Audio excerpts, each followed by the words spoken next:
Formal na ring naghain sina House Speaker Faustino Bogie III at Majority Leader Sandro Marcos ng panukalang batas na layong ipagbawal ang paniningil ng systems loss charges sa mga consumer.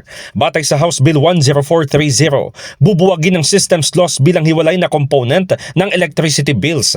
Idedeklara nito na dapat poprotektahan ng mga consumer mula sa singil na nagmumula sa mga kondisyon na nasa control ng distribution utilities habang hinahayaan ang pagbawi ng nagastos para sa efficient na paghahatid ng kuryente.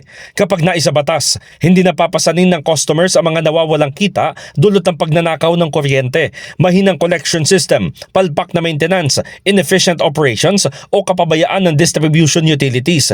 Paliwanag ni Majority Leader Marcos, inilagay ni Pangulong Bongbong Marcos sa sentro ng national agenda ang singil sa kuryente, kaya ginagawa lamang nilang patas ang pagbabayad para sa maayos na serbisyo. Punto ng Presidential Son, hindi dapat gawing insurance policy ang buwan ng bill ng ordinaryong pamilya para sa mga pagkukulang na kayang pigilan ng utility.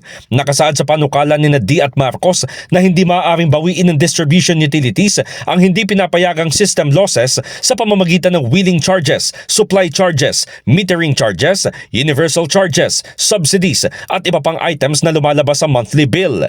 Tutukuyin ng Energy Regulatory Commission kung anong limitadong bahagi ng kuryente mula sa maayos na operasyon ng distribution network na maaaring bawiin bilang wheeling charge.